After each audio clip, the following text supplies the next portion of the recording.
Значи, за да се створи таква поддршка за ВМРО ДПМН на почетокот на 90-тите, тоа не се случува преку ноќ, тоа е само искачање на површина на политичкиот процес, идејата која што е потиснувана пред 45-та и после 45-та до 90, а тоа се оние вистинските ВМРО-вци и борци со илинденски уверувања дека Македонија треба да биде посебна држава, дали преку АНОК, дали преку тајните организации на ВМРО, кои што се младински, терористички, прогонувани, затварани, Ченто, Брашнаров и така натаму, се до оформувањето на ВМРО ДПМН, кое што поради истото име со историското ВМРО ги доби симпатиите, но и членството на луѓето кои што беа прогонувани, затварани, малтретирани за идеите за независна и обединета Македонија. Овие сега салонски политичари, кренци, не смеат да спомнат за обединета Македонија. Не смеат да спомнат ни во историски контекст дека постоело некогаш движење за обединета Македонија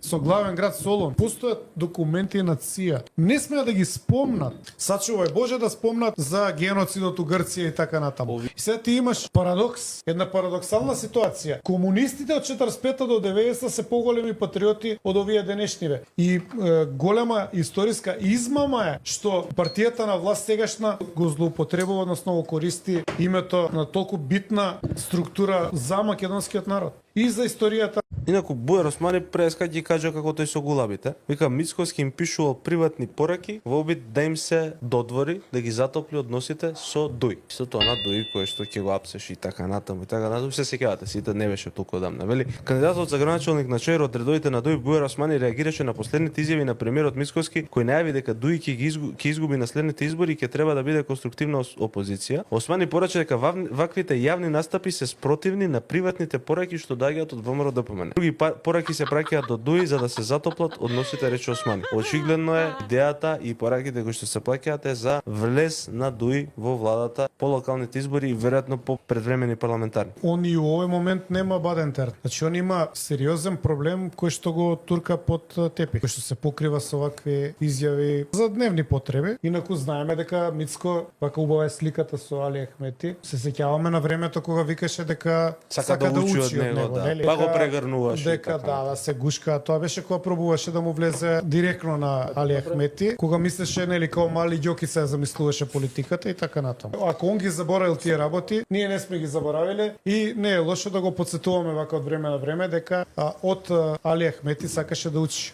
Ја преска пуштив една објава на Facebook за кој е дедото на Спасен. Многу луѓе гледам чудно изреагира кога демек зашто сакав денеска да го у емисија да го зборам. Суштина луѓето на оние кои што се бореле за оваа држава, децата практично, внуците на првоборци, на партизани, на илинденци, тие се ставени на страна. Оние кои што се на удбашите, на кодошите и така натаму, тие се тие кои што ги имаат сите привилегии. Заради тоа ја сподели фотографијата од дедото на Спасен прочеме по него крстен. Ова ти е можеби најважната теза која што е сокриена како дејство. Практично ова што го кажа е од збор до збор точно и у целиот временски период после 45-та на дело. И у ВМРО ДПМН УДБА е комплетно контрола, тајните служби ја контролираат и владата и така натаму. Овде сум кажал дека најмалку двајца министри имаат директно происход од тајните служби што седат у владата на Мицко. Нормално ги знам и по име и презиме кои се. Тоа преземање на службите се случи тивко кога сватија дека нема потреба да ја контролираат партијата, да ја шпионираат или да имаат соработници